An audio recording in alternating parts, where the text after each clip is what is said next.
This is a profound honor to get to introduce the Honey Brown Hope Foundation here in Houston, Texas. I am just going to give a little bit of a background and give a introduction to Shar-day, who will give a culminating introduction of Tammie. So Tammie Lane Campbell is the founder and executive director of the Honey Brown Hope Foundation, and Shar-day Campbell is the communication director. And they will both discuss their approaching partnership to supplement curriculum through environmental literacy programs that plant seeds of hope, awareness, and action. And Shar-day Campbell is an award-winning communicator and certified social media expert whose gift for storytelling led her to a career in communications, television, digital media, and student engagement. Her background includes her work with higher education institutions, marketing firms, nonprofit organizations, elected officials, energy service companies, government contractors, and national television shows. She currently serves as a communications director for the Honey Brown Hope Foundation and as the strategic enrollment communications and social media manager for Houston Community College. That is a lot. Her work and dedication to service have been recognized by several elected officials, National Communications Organization, the YMCA of Houston, and ATSP Union. So I turn it over now to Shar-day. Hello, everyone. It is our distinct pleasure to be here. As introduced, I'm Shar-day Campbell, and this is my very first partner in life, Mama Campbell, known as Tammie Lane Campbell. You know, we go back like uteruses in umbilical cord. So it's our pleasure to talk about partnerships here today and our experience as an organization that frequently partners with educators. Founded in 1991 by my mom, the foundation focuses on the intersection of civil rights, diversity appreciation, and environmental stewardship. We collaboratively work to create a healthy, clean, and green America by connecting the need for appreciation of people, the planet, and diversity. The connection resulted in our award-winning, nationally recognized We Love America Healthy, Clean, and Green program, the calendar and the related programming. And that calendar and related programming is designed to be a 365-day approach to cultivate young change agents, just like the one you all heard from this week, who was amazing, who inspired their circle to adopt sustainable, healthy behaviors. Mama Campbell and I are a strong, mighty team of two, but we rely heavily on partnerships to amplify programming, strengthen advocacy, and deepen the communities we serve. So this is going to be a moderated conversation. My mom has emphasized that it's moderated, so I'm gonna let her talk. All right, Shar-day, I would first like to acknowledge how blessed we are to be partnering with a like-minded organization like Children's Educational Literacy Foundation to share our initiative in partnering our grassroots initiative. And that's so important. We emphasize the grassroots because that's where we come from as a small organization. Yeah, I mean, I think in this time, we're fighting in the educational system to energize curiosity and critical thinking. So it's so important what you all are doing around action-based learning and getting out of the classroom, which is what we're going to talk about today around partnerships and getting out of the classroom. So, Mom, my first question to kind of anchor us in this conversation is what was your first partnership or your favorite example of partnership? Well, I was taught early on by your grandmother about the value of partnership. She would often tell me that 2 heads are better than 1, and we could get more done together than alone. And then I had my parents, your grandparents, who really believed in partnership. As dirt poor farmers, they had 16 children. I'm number 15. And they needed all 16 of us to help keep the farm going. And from what I heard, it was quite entertaining too, to have that many children. Or at least making them. Go ahead. Yeah.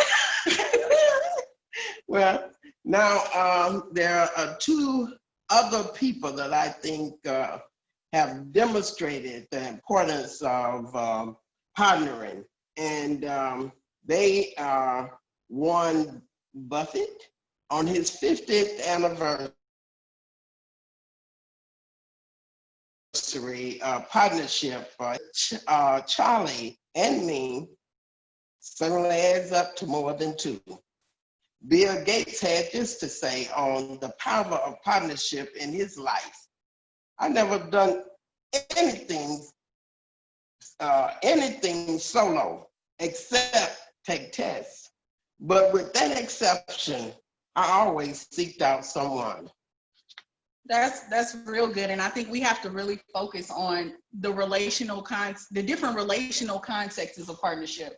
I think we're going to talk about the different types of partnerships and where that opportunities are. And I certainly want to follow the lead of, billionaires. You think we could partner, get $1 billion? We're working on it, baby. What did I say? If the money doesn't come, the work is certainly there. There you go. So where should people start when they're trying to build partnerships? It can seem kind of daunting. Yes. So many well-intentioned programs solutions are often executed without consulting those in the community who are being impacted by the problem. Now, this is a design thinking principle that is often overlooked. That's one of the first things.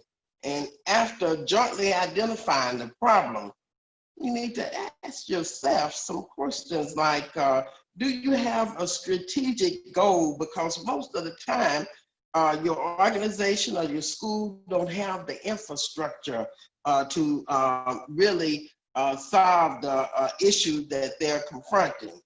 Does this problem align with lived experiences of the community? Can they see themselves in the solution? Can they see themselves in the work of the solution? And this preventive assumption about needs of the community that we serve are often overlooked.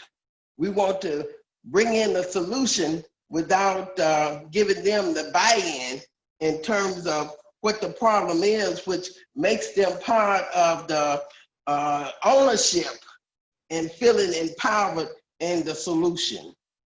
Now, we can identify environmental problems in a proactive way.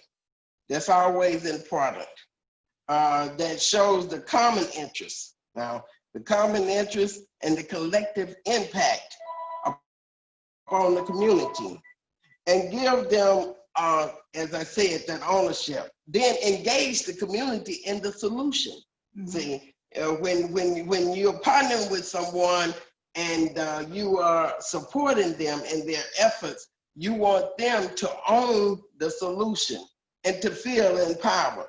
Now, here's some environmental issues that we at the foundation identified, and we wanted to address the problem, but we, as a small organization, we needed someone to help us. So we sought partners in reference to addressing them. Food waste, that's a big environmental and justice issue.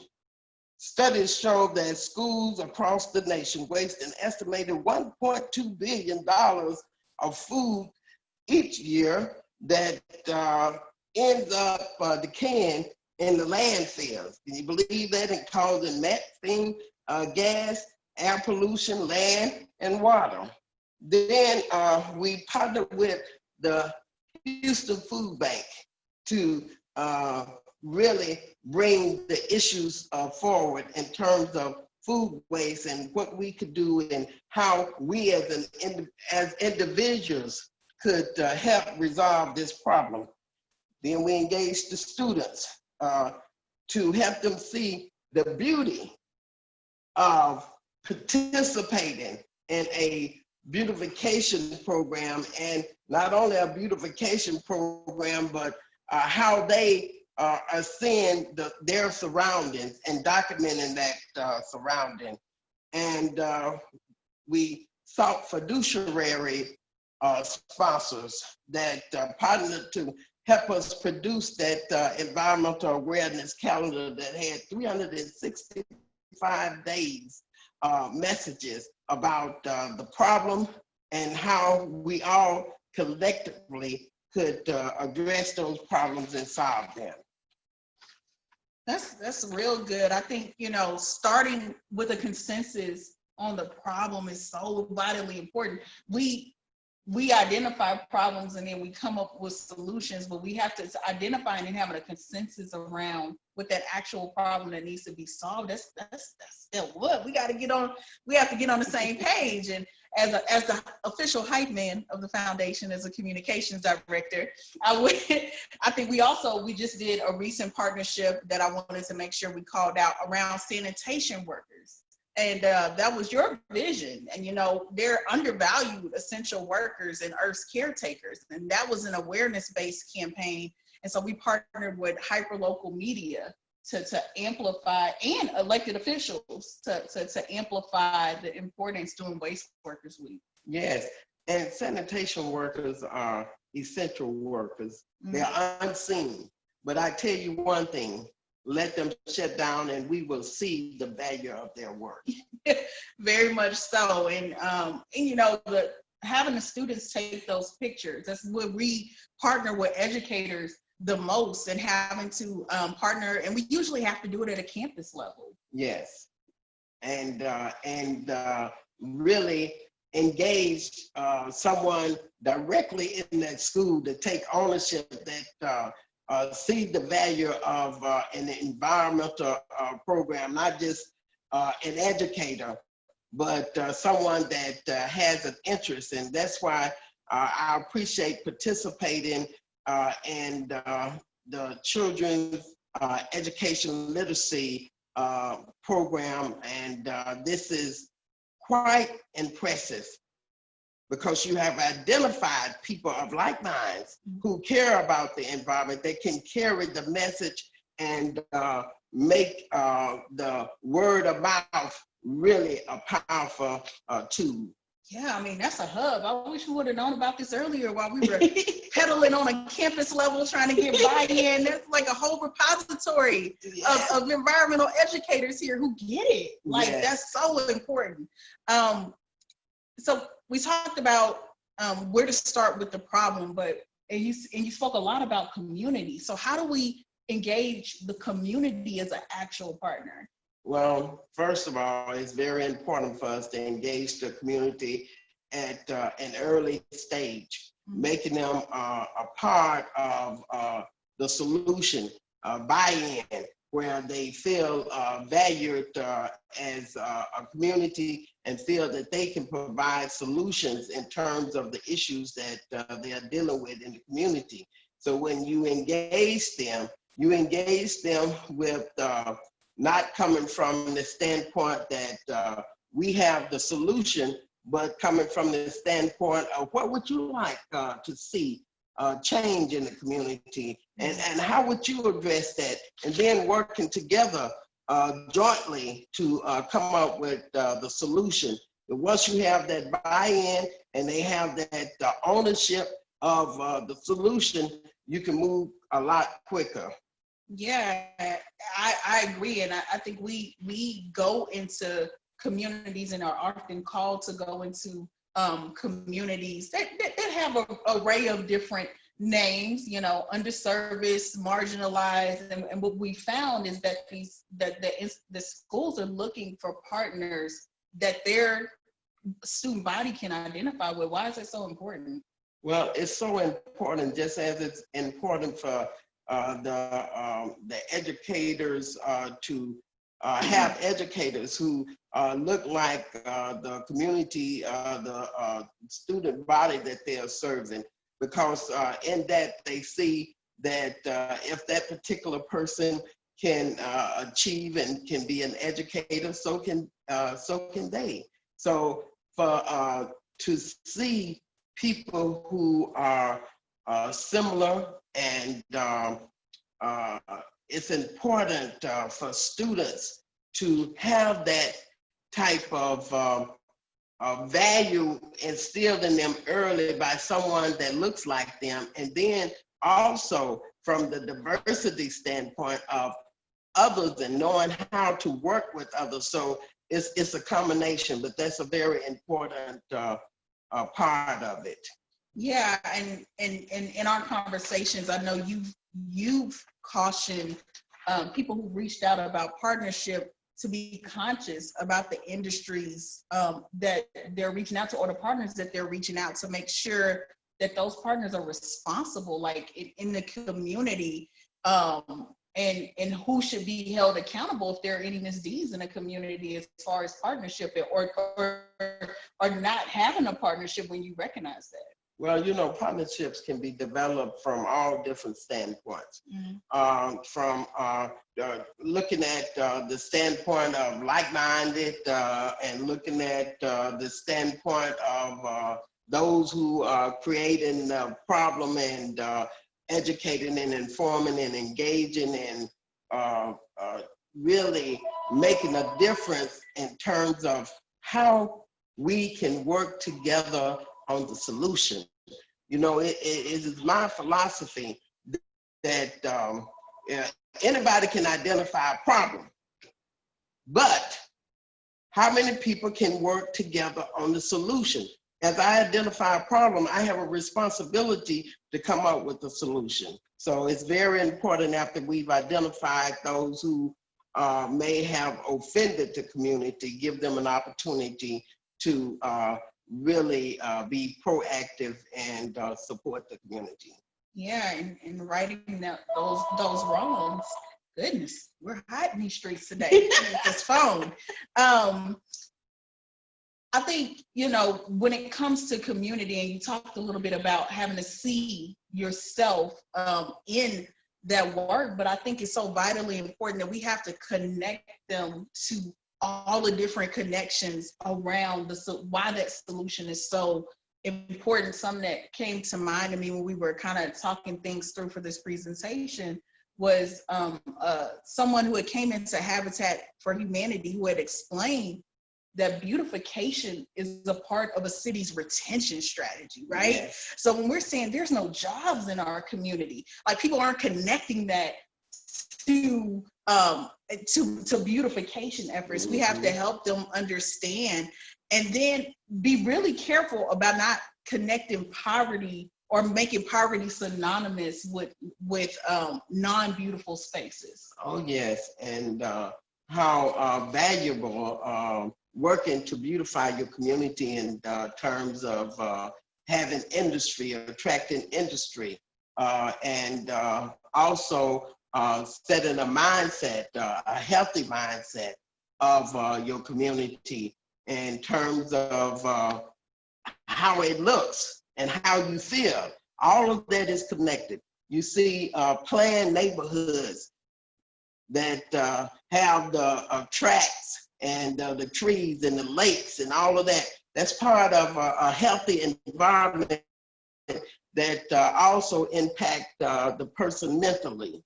Yeah, I mean that's hope, right? Like that is hope. Feeling like that there's hope in your community. And we think about beautification as a small act, like as a seed to start it. But when you think about communities that are marginalized, who are in survival mode, who feel overwhelmed by everything that life is hitting them with, some things may just seem too big to them. We have to start with those small actions. What kind of small actions do you recommend? Well, first of all, you have to set the standards in terms of allowing them to be in control of their own destiny. And in being in control of their own destiny, there are small things that they can do. Planting parties where you plant trees. One neighbor challenged the other neighbor and plant trees on the property, engaging their land owners to also be a part of the solution. Then letting them see the value of planting trees, how that reduce the heating impact upon their community with the concrete streets, the prevention of flooding. See, these small things that have a major impact in the carbon footprint that they can reduce with planting trees. Just a simple thing. Community cleanup, park cleanup, planting a neighborhood garden to feed the homeless or vulnerable neighbors, along with establishing a food pantry. Now, these remind us of what each person can do and how each person is responsible for each other in the community. Yeah, that's real good, and oftentimes, and you taught me, right? and the importance around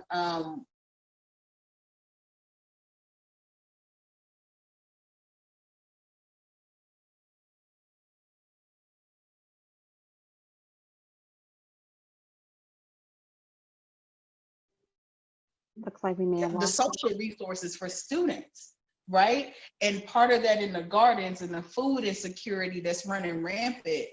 Now, each neighbor teach a neighbor, challenge a neighbor. You can make that community better with even a recycling program and having the money, using the money from the recycling program to reinvest in your school or a food pantry. These are just small things that sometimes are overlooked when you come in with the big strategic plan about how to move that community forward. Yeah, and I mean, and once you get all of those things built up, there's an opportunity to have those resource guides to point the community to of where those things are that they can get engaged in and feel a part of something. Yeah, because you know, when you are thinking and you're wanting to do something, Shar-day, the biggest issue of how to start, where to go, and by having that resource guide, it not only for partners financially, but partners for information and guidance. Right. So that's real good. We're talking about community. We talked about different relational contexts of partners and where to start. At what point should educators engage partners in the school year? I tell you, unfortunately, most of the work around classroom partnership is retroactive, meaning they come up with their strategic plan without thinking about how to make that strategic plan work, who to partner with, who would be susceptible to the partnership. All of those things are important in identifying potential partners before you come up with your curriculum for the year. Yeah, that's real good even for us, because what happens is we usually come in, we have the program, it's kind of late in the game, the curriculum is already identified. What we have funding for may not match what your curriculum goals are. So now we're trying to reconcile what your outcomes and are and assessments are and change our program. So it just would have been better if we were at the table earlier. Yes, and it's called removing the barriers in the initial stage and going forward, which makes it a lot easier in partnering to see where the community and the needs are, and then going forward with the strategic plan and reaching the community where it is. Yeah, I mean, I can think back of a lot of programs we've had that would have been helpful if we would have, been at the table to understand what did they want students to know. What are those big understandings that can carry over into content areas, and then look at partnership. So one thing that we do is that cleanup. Well, we cross content areas, right? So we go to a historically Black cemetery. Yes. And where someone in a community in Houston, talk a little bit about what we do on Jack Yates' birthday. In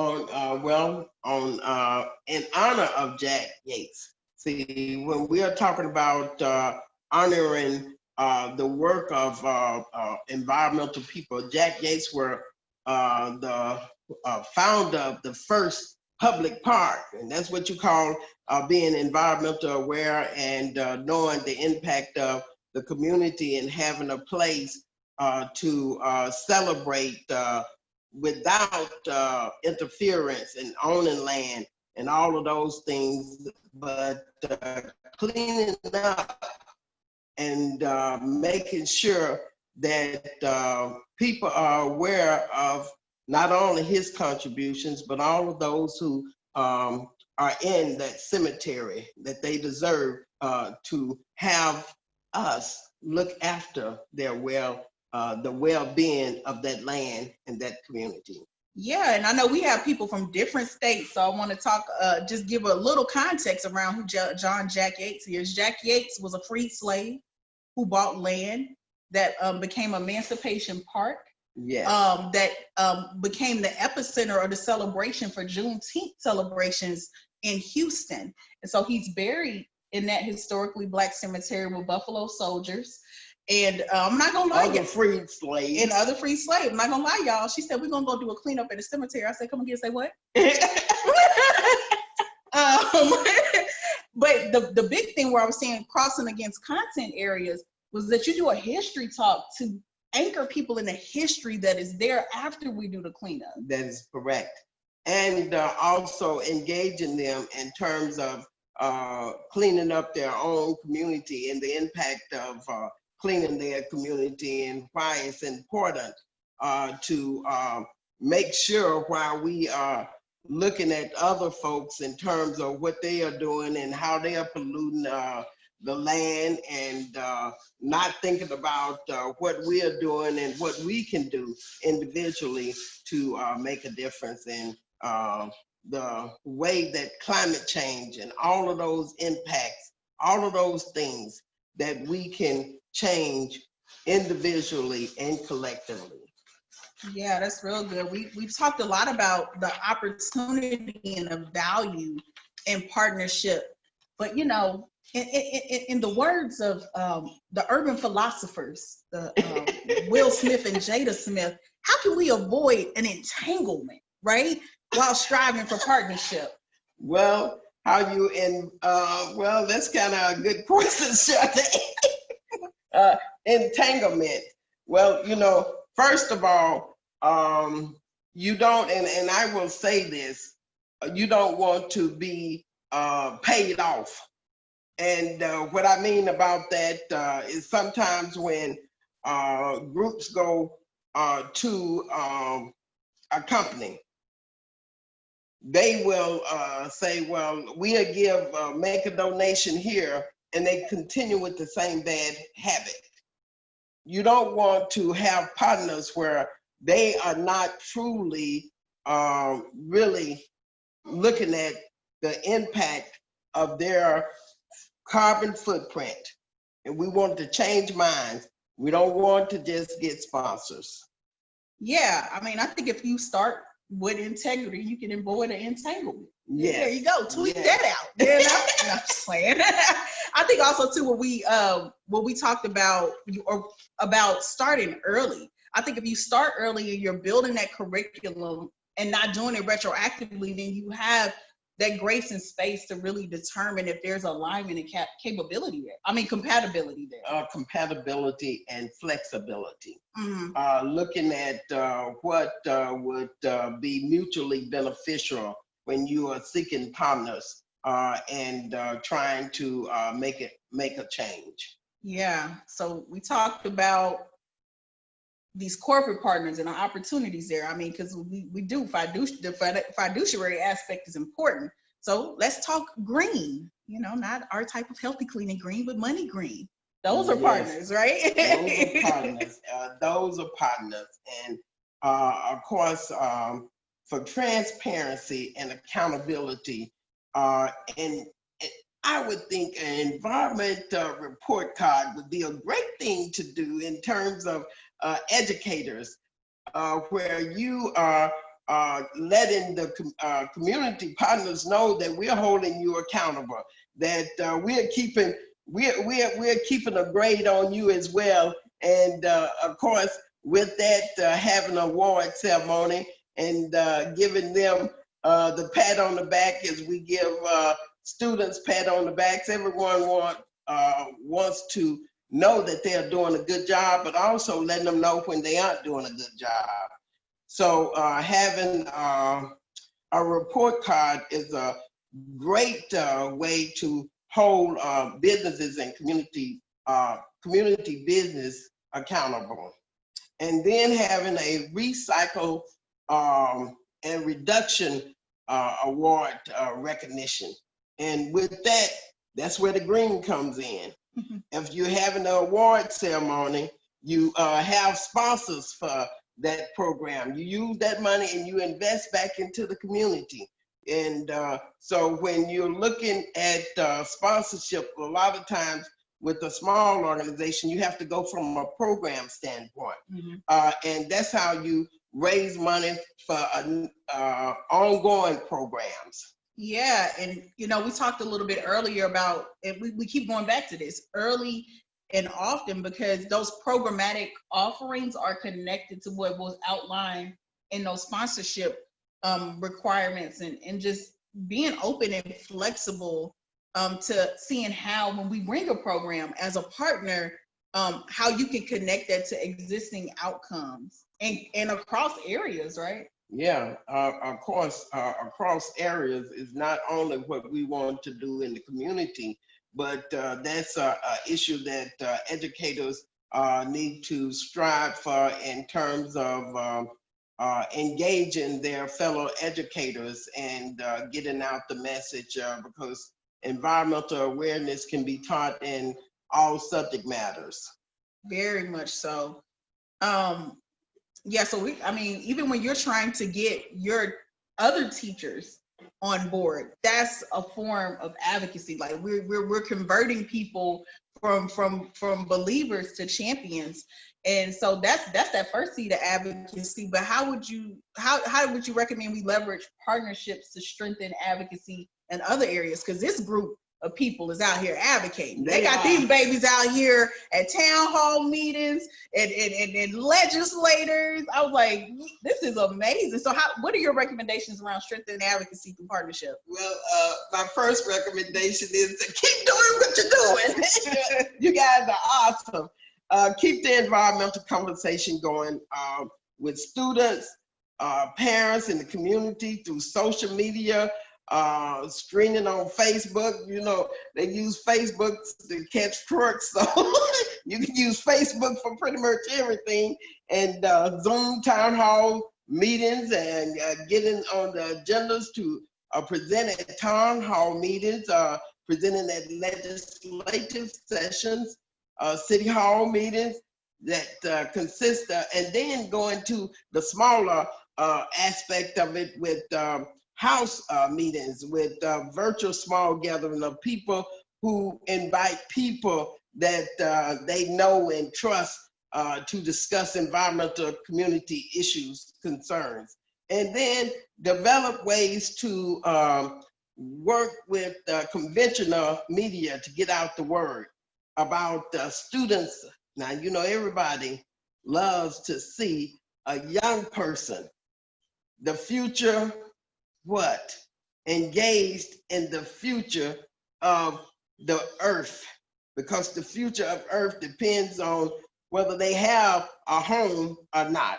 And to see them engaged at an early age and to address environmental issues in their communities.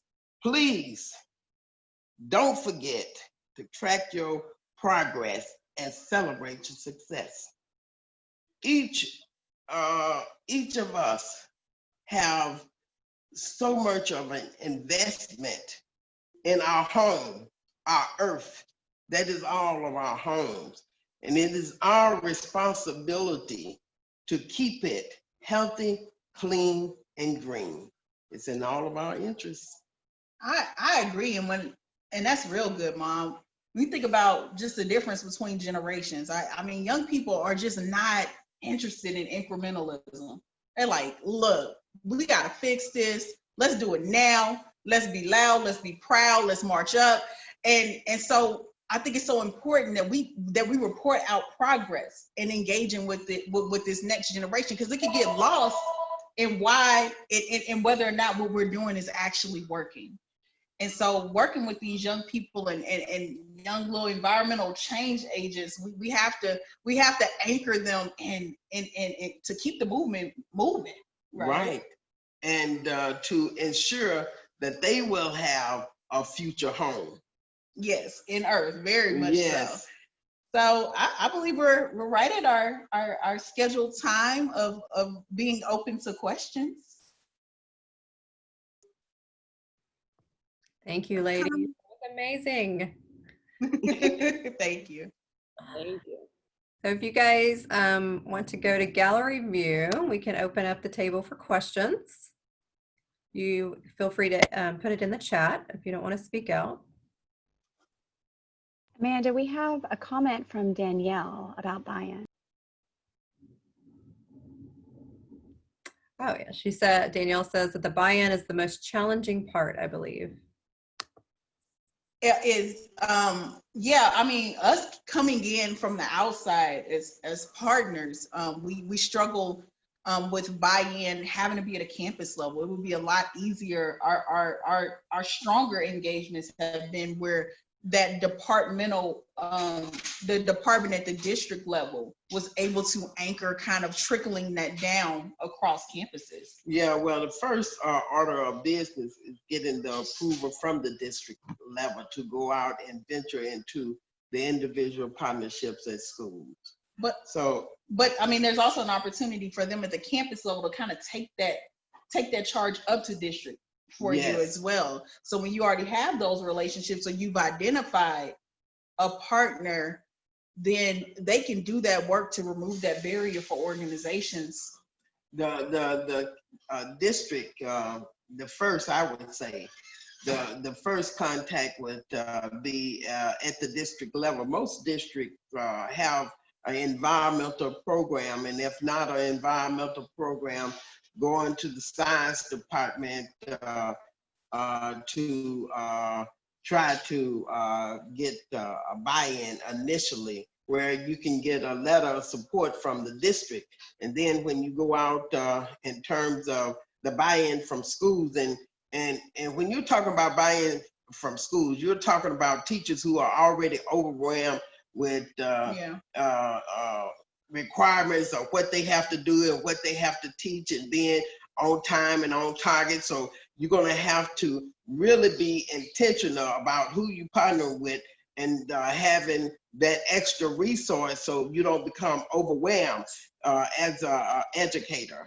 Yeah, and I don't know if the question was around buy-in for partners or buy-in for educators to bring in partners, but you definitely touched on that, and getting in early so that buy-in can be anchored in your department's goals, right? So if you say, hey, we have a goal of increasing X, Y, and Z, and you know those goals, and you can connect that program offering to that when you're trying to get buy-in to bring in that partner. And at the district level, I know most of them have a website dedicated to each department's particular goals and what they have set for the year, and then looking at those goals and seeing how you can align with the goals that they already have, so you could be a supplement, right, rather than coming in and they have to do a whole new program and have extra work put into it. Yeah, very much so. Thank you, ladies. We have a comment from Eduardo. He says, thank you. Your talk has been very inspirational. You also gave us very practical ideas and recommendations. Thank you. Thank you. Then we have a comment from Karen, who said she loves these ideas of celebrations and awards. Thank you. And of course, Danielle, you may ask another question. Thank you. Can you guys hear me well? Yes, ma'am. Okay. Yes. Great, thank you. I'm very inspired and honored to be in the presence of all these great educators and people that are trying to make our world a better place through our children, through different generations. When I was talking about buy-in, I was also referring to the community buy-in.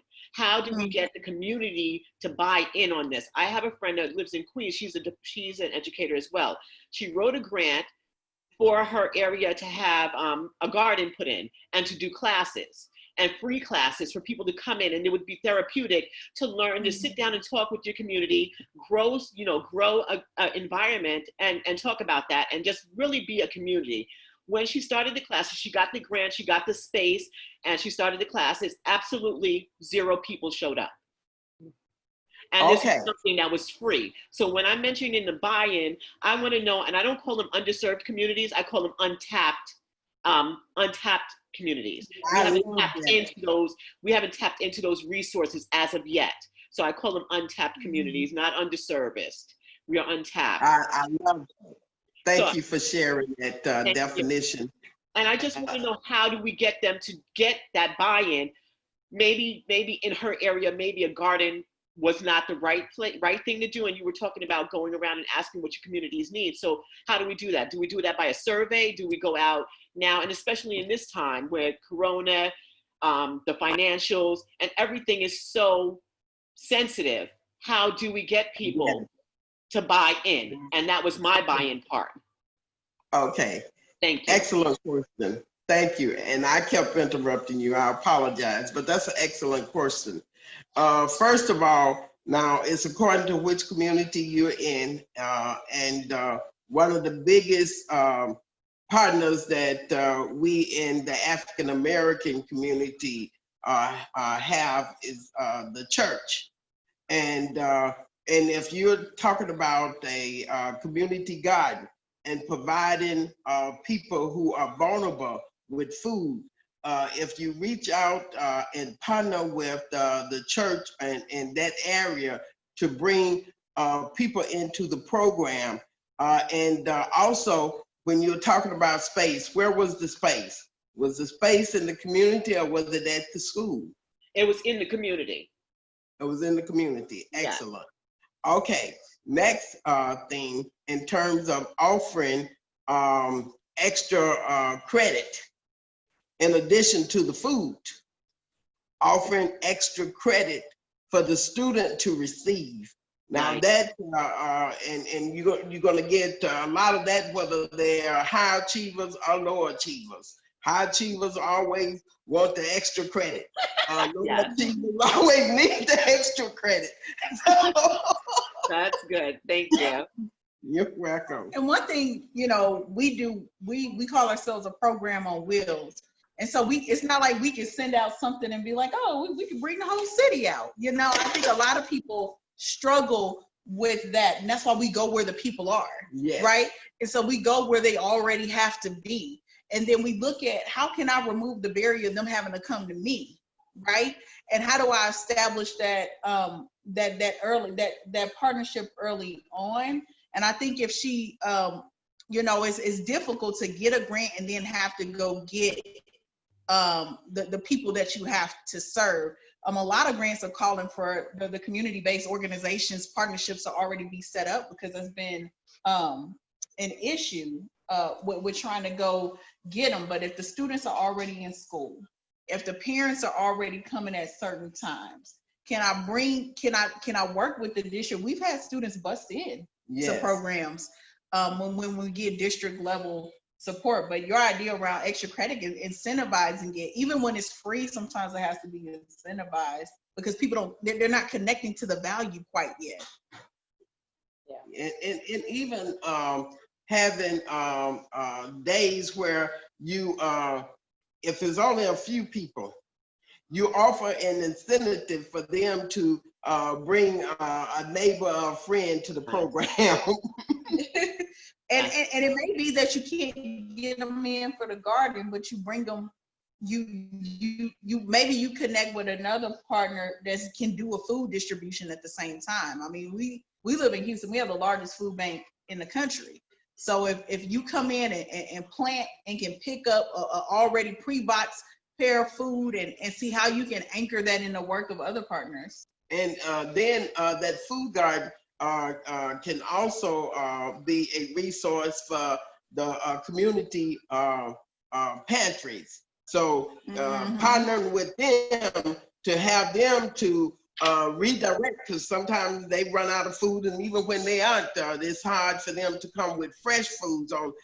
So bringing the food in terms of fresh foods to almost like a market deal, and from the garden, from the community, from that school. Thank you so much. Thank you. You're welcome. Thank you, ladies. Melissa, did you want me to ask the question to the ladies, or do you want to address that? No, I just had the same thoughts of Danielle, you know, like I just got off every single morning. We've had some kind of meeting this week before our workshop this afternoon with my school about reopening. And I sit there and think, oh my gosh, how would I ask more of my district right now to allow me to do things with students that are untraditional when there's so many concerns that are very overwhelming to a lot of the staff and administrators. So it's really hard to, I mean, it's really hard to know where to even start that conversation right now. And that's not going to be forever. Right. You know? Right now, during the pandemic, you got a lot of elected officials who are doing food drives. So provide those elected officials with that food from the garden, get the publicity in terms of being a partner of that particular food drive, that providing food for people now really are in need of food because they're losing their jobs, and the children at home, and they have to feed.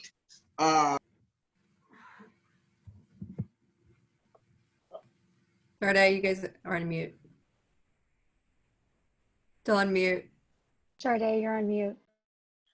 Oh, there we are. Okay. So where did I leave off on that? That was with elected officials and food drives during this time. Well, that pretty much sums up what we can do during this pandemic in providing vulnerable families with food.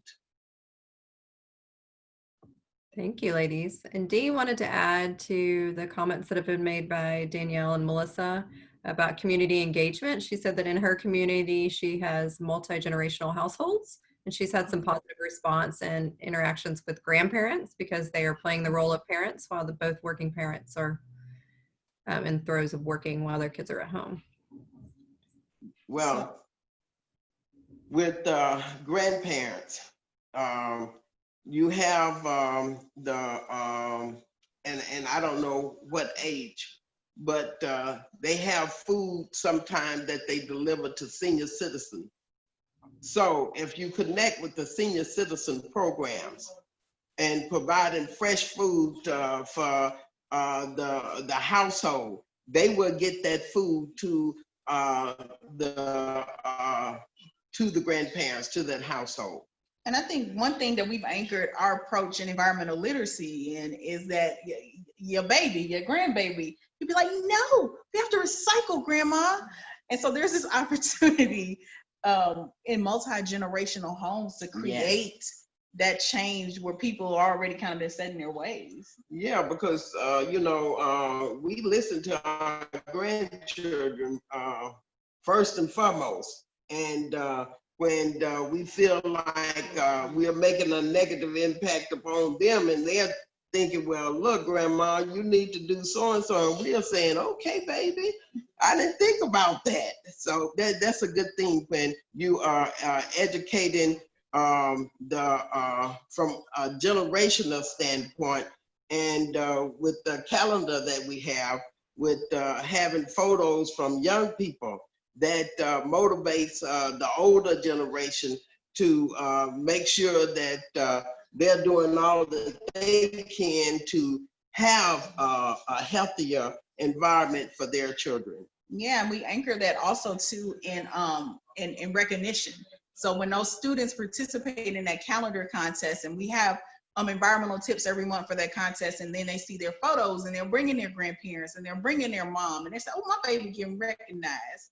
It's starting that conversation, and they have something, a learning or a toolkit that they can use 365 days a year. But I think also when we think about multi-generational homes, we have to think about what they're facing. We talked about that they are already overwhelmed.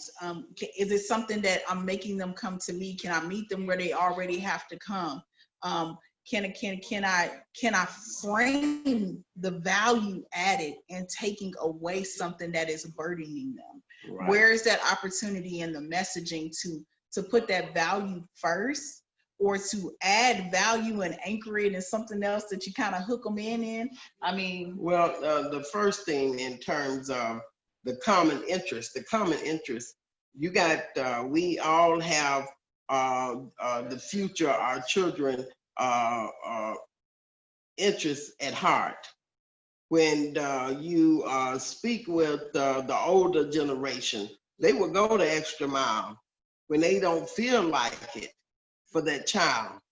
Make it something that is of a common interest for them and helping their children to succeed in school. And that was the reason I brought in the incentive, where you are getting an extra grade for participating, by your parents coming and participating in the initiative. And I think you bring it in behaviors that they've already adopted, and then introduce them to new opportunities. Like, you know, that older generation, they've been recycling. They had the cans. They were like, okay, I know I save my plastic bags from the grocery store. I may not should use them, but that's a behavior that I think I'm contributing. So what are those behaviors that they've already adopted in that green space to kind of be that foundational spot where you can bring them in to adopt other things? Well, first of all, when you are teaching the concept, you teach it from a standpoint that how many of you have grandparents or parents who are saving bags to use them as garbage bags? How many are recycling even the aluminum foil and the plastic bags and all of that? And then you tell them why it's so valuable for what they are already doing, and how that is helping the environment, so they see themselves as being someone who is in charge of their own destiny, that's able to make a change in their own lives. And then changing their attitudes about what having a beautiful environment, how it impacts the community in terms of jobs, industry, and of mental health well-being. Yeah, that's real good. Yep, ambassadors of their own community. We agree. Excellent. And Jana so kindly said that she enjoyed your presentation and the style of the presentation with both of you speaking. It was very inspirational. Thank you. Thank you. We have any other last minute questions before we say goodbye to these lovely ladies? One thing I want to add before we leave, it's always a teachable moment. Having my daughter work with me is part of teaching her values, and for her also teaching mom certain new things that I don't know anything about. So this engagement and partnership is a true blessing to set the example of how we are to connect from the beginning in our own home. Yes. Thank you. You are modeling that home and school connection too, about how a lot of the education starts at home and transfers to the school and vice versa. And I think also right now where all the parents are home teaching their kids. Yes. From half our self staff is home also with kids. So I think we definitely understand that. Thank you. So thank you, everybody. Thank you. And Shar-day and Tammie, you are welcome to hang out with us. We all give you a virtual round of applause, or you can unmute yourself. Thank you. We appreciate it.